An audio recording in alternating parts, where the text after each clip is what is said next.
মানে অর্থনৈতিক যত দায় দায়িত্ব আছে সব আল্লাহ তাআলা পুরুষের কাঁধে দিয়েছে। কার কাঁধে?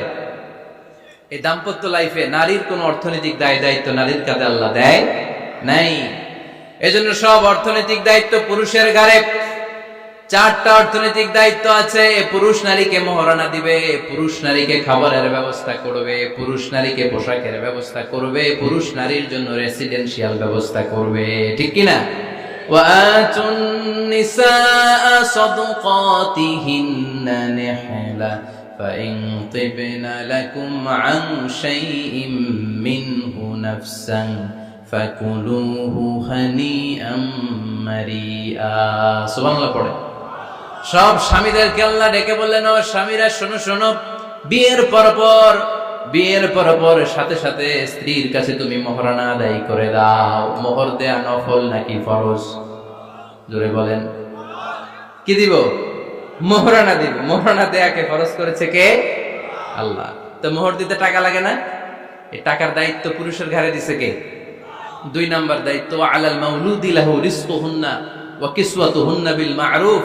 স্বামী স্ত্রীর জন্য খাদ্যের ব্যবস্থা করবে, পোশাকের ব্যবস্থা করবে। 3 নাম্বার, ওয়াসকিনুহুন্না মিন হাইসু সাকানতুম মিন ওয়াজদিকুম। নিজের সামর্থ্যের মধ্যে থেকে স্ত্রীর জন্য রেসিডেন্সিয়াল একটা এরিয়ার ব্যবস্থা করে দিবে। সুবহানাল্লাহ পড়ে। তাহলে অর্থনৈতিক দায়িত্বের মধ্যে 4টা: মোহরানা দেয়া, মিলস খাবারের ব্যবস্থা করা, মানে ফুডিং এন্ড ক্লোথিং, পোশাকের ব্যবস্থা করা, সর্বশেষ রেসিডেন্সিয়াল ব্যবস্থা করা। এই যে অর্থনৈতিক সব দায়িত্ব, খরচ যেখানেই আছে সব দায়িত্বগুলো পুরুষের কাঁধে দিল কে? চিল্লায় বলেন কে? আল্লাহর জান্নাত পাওয়ার ক্ষেত্রে একে অপরের সহযোগী। আপনি একা জান্নাতে যাবেন, ভাবি জাহান্নামে, এটা আপনি চান? ভাবি একা জান্নাতে যাবে, আপনি যাবেন না, এটা ভাবি চায়? চায় না। তাহলে গেলে একসাথেই যান না, একসাথেই যান, একসাথেই যাবেন, আলাদা না। এজন্য আল্লাহর আনুগত্যে, আল্লাহর ইবাদতে, দাম্পত্য জীবনে একে অপরের সহযোগী হতে হবে। আবার ভাইরা ভাবিদেরকে অহেতুক সন্দেহ করবে না। ওদিকে গেলা কেন, ওদিকে তাকাইলা কেন, এটা করলা কেন, ওইটা করলা কেন, দেখি তোমার মোবাইল, তোমার মোবাইলের গ্যালারি দেখি, লক করে রাখছো কেন, লক খোলো। আছে না নাই? অহেতুক সন্দেহ ফ্যামিলিটারে জাহান্নামের টুকরা বানিয়ে দেয়। হ্যাঁ, ভ্যালিড কোনো অপরাধ যদি স্বামী করে ফেলে, ভ্যালিড কোনো অপরাধ যদি স্ত্রী করে ফেলে, পরকীয়ার কোনো বিষয় যদি প্রমাণিত হয়, বসেন, কনসাল্ট করেন, একে অপরের সাথে কথা বলেন, জিজ্ঞেস করেন। কিন্তু অহেতুক, আমি অনেক ফ্যামিলি এরকম দেখেছি, আমার কিছু বন্ধুকেও আমি দেখেছি যে এদের অবস্থা খুব খারাপ, খালি সন্দেহ করে।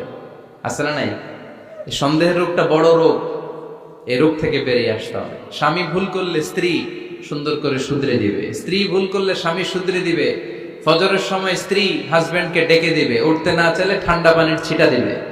কারণ জান্নাতে একা যাওয়া যাবে না, গেলে দুইজনই যাব। কথা কয় না?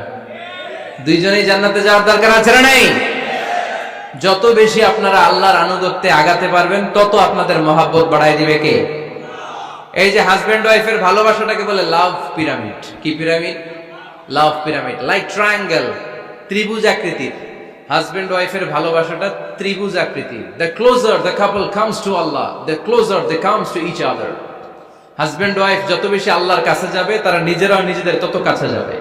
হাজবেন্ড ওয়াইফ আল্লাহর সম্পর্ক থেকে যত দূরে সরে যাবে, তারা নিজেরাও নিজেদের থেকে তত দূরে সরে যাবে। ঠিক কিনা? ত্রিভুজ চিনেন আপনারা?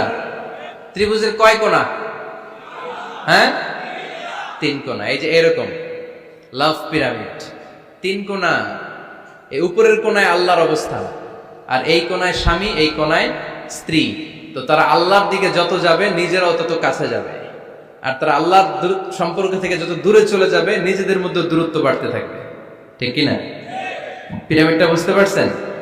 ত্রিভুজ আকৃতির সম্পর্কটা লাভ পিরামিড এরকম, 3 কোণা। উপরের কোণায় থাকে আল্লাহ, এদিকে স্বামী, এদিকে স্ত্রী। তারা যদি আল্লাহর কাছে উভয়ে যেতে চায়, উভয়ে কাছাকাছি আসতেছে না? কথা বলেন না কেন? আর আল্লাহর আনুগত্য ইবাদত থেকে দুইজন যদি দূরে সরে যায়, তাহলে দুজনের দূরত্ব বাড়িয়ে দেয় কে? এজন্য স্বামী হবে স্ত্রীর সহযোগী, সহকর্মী। নামাজের সময় একে অপরকে ডেকে দিবেন, মোবাইলে অ্যালার্ম দিয়ে রাখবেন। স্বামী স্ত্রীরে ডাকেন, স্ত্রী স্বামীরে ডাকেন। স্বামী স্ত্রীকে কোরআন তেলাওয়াত শোনাবেন, স্ত্রী স্বামীরে কোরআন তেলাওয়াত শোনাবেন। ফ্যামিলিটারে জান্নাতি ফ্যামিলি বানাই দিবে কে? আল্লাহ বললেন স্বামী হলো তার স্ত্রীর ইনচার্জ, প্রোটেক্টর, স্ত্রীকে সুরক্ষা দিবে, স্ত্রীকে টেক কেয়ার করবে, স্ত্রীর দায়িত্বে থাকবে। এই দাম্পত্য জীবনের দুইজনের সংসারকে, সংসারের মধ্যে স্বামীকে দায়িত্বশীল বানিয়েছে কে? পুরুষ দায়িত্বশীল। পুরুষ কখনো নারীর ক্ষতি করে না, সুপুরুষ নারীর ক্ষতি করে না, ঠিক কিনা? গোটা পুরুষ সমাজ নারী সমাজের সুরক্ষা দিবে।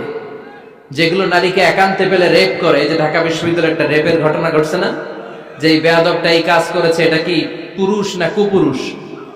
এটা কি সুপুরুষ না কুপুরুষ? সুপুরুষ নারীর প্রোটেকশন দেয়, নারীর টেক কেয়ার করে, তার ইনচার্জ, তার দায়িত্বশীল। একজন ঝগড়া শুরু করলে আরেকজন চুপ থাকতে হবে। দুইজনই ঝগড়া করলে, দুইজন রেগে গেলে ঝামেলা আছে না নাই? স্বামী রেগে গেলে স্ত্রী চুপ। এজন্য ঝগড়া করতে দেয়া যাবে না, কারণ এই ঝগড়া, সামান্য ঝগড়া থেকে এই ঝগড়া বাড়তে বাড়তে এটা বিচ্ছেদের দিকে গড়ায়। সহিহ মুসলিমে এসেছে, ইন্না ইবলিসা ইয়াদাউ আরশাহু আলাল মা। ইবলিস শয়তান তার সিংহাসন গেড়েছে সাগরের উপর। কোথায়? ইবলিসের সিংহাসন কোথায়? সাগরের উপর। সুম্মা ইয়াবআসু সারায়াহু, সে প্রতিদিন সকালবেলা তার সাঙ্গপাঙ্গরে গোটা পৃথিবীতে পাঠায়, যা পৃথিবীতে ফাসাদ সৃষ্টি কর, ফাসাদ সৃষ্টি কর।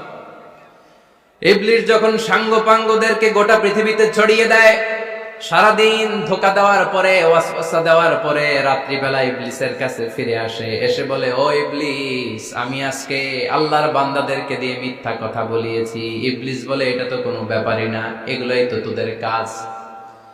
আরেক শয়তান বলে, আমি ওজনে কম দিয়েছি একজনের মাধ্যমে বাজারে। ইবলিস বলে, এটাও তেমন বড় কোনো কাজ নয়। আরেকজন বলে, আমি সুদের ডিলিংস করিয়েছি। ইবলিস বলে, এটাও কোনো কাজ নয়। আরেক শয়তান বলে, আমি মদের আড্ডাখানায় নিয়ে, মসজিদে যেতে নিয়েছিল সেখান থেকে সরিয়ে মদের আড্ডাখানায় আল্লাহর বান্দাদেরকে নিয়েছি। ইবলিস বলে, এটাও তেমন বড় কোনো কাজ নয়। আরেক শয়তান এসে বলে, মা তারাকতুহু হাত্তা ফাররাকতু বাইনাহু ওয়া বাইনা ইমরাআতিহি, আমি এক আল্লাহর বান্দার সাথে বান্দির ঝগড়া লাগিয়ে, ঝগড়া করাতে করাতে তালাক পর্যন্ত নিয়ে গিয়েছি। মা তারাকতুহু হাত্তা ফাররাকতু বাইনাহু ওয়া বাইনা ইমরাআতিহি, আমি এক ইমানদার পরিবারকে ধ্বংসের শেষ প্রান্তে নিয়ে গিয়েছি। সামান্য ঝগড়ার পরে আমি ওয়াসওয়াসা দিতে দিতে ঝগড়া বাড়াতে বাড়াতে তালাক পর্যন্ত নিয়েছি। ইবলিস বলে, শাবাশ, তুই তো কাজের মতো কাজ করেছিস, আমার কাছে আয়, আমার কাঁধে ওঠ। ইবলিস তখন ওই শয়তানকে কাঁধে নিয়ে নাচতে শুরু করে। নাউজুবিল্লাহ পড়বেন না? এজন্য ইমানদারদের সংসার ভেঙে খান খান হোক, এটা হলে ইবলিস খুশি, আর ইমানদারের পরিবার টিকে থাকলে আমার আল্লাহ খুশি। আমরা কার খুশি চাই? এজন্য শয়তানরে খুশি হতে দেওয়া যাবে না। ইমানদারদের পরিবারগুলো ঝগড়ার মাধ্যমে ভেঙে যাক, সব সময় শয়তানের মিশন এটা। আর ইমানদারদের পরিবারগুলো টিকে থাক, এটা আমার আল্লাহ সব সময় চায়। সুবহানাল্লাহ পড়েন। ঝগড়া কিন্তু নবী রাসূলদের পরিবারেও ছিল, আল্লাহ রাসূল সাল্লাল্লাহু আলাইহি ওয়াসাল্লামের পরিবারেও ঝগড়া ছিল। এটা স্বাভাবিক, দাম্পত্য জীবনের খুব সিম্পল ইস্যু। একজন রাগ করলে আরেকজন থেমে যাবে। পারবেন? কি হলো, পারবেন না? আল্লাহর হাবিব সাল্লাল্লাহু আলাইহি ওয়াসাল্লামের সাথে আম্মা জান আয়েশার ঝগড়া হতো। মজার একটা হাদিস শুনে, সহিহ বুখারীর হাদিস, মুসনাদে আহমদ ইবনে হাম্বলও এসেছে এই হাদিসটা। আম্মা জান আয়েশার সাথে ঝগড়ার পর আম্মা জান আয়েশাও রাগ, আল্লাহ রাসূল সাল্লাল্লাহু আলাইহি ওয়াসাল্লামও রাগ। এখন রাগ মিটানোর দরকার আছে না নাই? আল্লাহ রাসূল সাল্লাল্লাহু আলাইহি ওয়াসাল্লাম বললেন, আয়েশা চলো মিটমাট করে ফেলি। সুবহানাল্লাহ কইবেন না? চলো মিটমাট করি। তো কারে ডাকবো মিটমাটার জন্য? ওমর রে ডাকি। আম্মা জান আয়েশা বলে, না, ওমর গলিফ, ওমর খুব মেজাজওয়ালা, আমার ডর লাগে।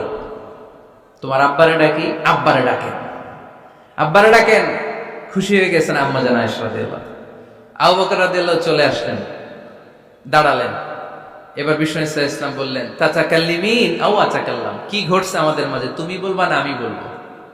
আম্মা জান আয়েশা বললেন, তাতাকাল্লামু আনতা ওয়ালা তাকুল ইল্লা হাক্কান, আপনিই বলেন, তবে সত্য ছাড়া মিথ্যা বলেন না। আবু বকর রাদিয়াল্লাহু তাআলা শুনে রেগে গেলেন, কি এ কেমন কথা তোমার? নবীকে উদ্দেশ্য করে তুমি বলছো সত্য ছাড়া মিথ্যা বলবেন না, নবী কখনো মিথ্যা বলবে নাকি? রেগে মেয়ের গায়ে মেরেছে এক চড়। চোর খেয়ে আম্মা জান আয়েশা উল্টে পড়ে গেলেন। সাইয়েদনা আবু বকর রাদিয়াল্লাহু তাআলা রেগে গড়গড় করতে লাগলেন, আবার মারার জন্য উদ্যত হলেন।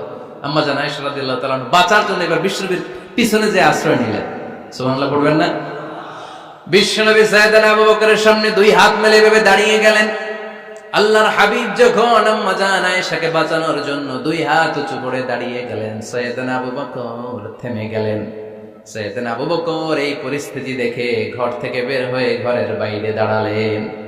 এবার আল্লাহর রাসূল সাল্লাল্লাহু আলাইহি ওয়াসাল্লাম আম্মা জান আয়েশাকে তুললেন, বললেন, ইয়া আয়েশা কাইফা রাআইতিনি আনকাসতুকি মিনার রাজুল, দেখলা নাকি কেমন করে আমি তোমার বাবার হাত থেকে তোমারে বাঁচালাম। আজকে আমি যদি সামনে দাঁড়িয়ে না বাঁচাতাম, তোমার বাবা তোমারে একেবারে মেরেই ফেলতো। সুবহানাল্লাহ পড়ে। দেখছো আয়েশা, আমি বাঁচাইলাম তোমারে, আমার সাথে ঝগড়া করো, আমি বাঁচাইলাম। এই কথা শুনে আম্মা জান আয়েশা রাদিয়াল্লাহু তাআলা লজ্জায় পড়ে হেসে দিলেন। সুবহানাল্লাহ পড়বেন না? লজ্জায় হেসে দিলেন। বিশ্বনবী সাল্লাল্লাহু আলাইহি ওয়াসাল্লাম এবার হেসে দিলেন। দুইজনের হাসাহাসি শুনে বাইরে থেকে আবু বকর রাদিয়াল্লাহু তাআলা আনহু হাসির আওয়াজ শুনে অবাক, কি রে এতক্ষণ যুদ্ধ, এখন আবার হাসি কেন? হাসে দেখার জন্য সাইয়েদনা আবু বকর রাদিয়াল্লাহু তাআলা আনহু ঘরের ভেতরে ঢুকলেন। ঢুকে দেখেন আম্মা জান আয়েশাও হাসে, বিশ্বনবীও হাসে, সাইয়েদনা আবু বকর হেসে দিলেন। আরশের উপর থেকে খুশি হয়ে গেলেন কে?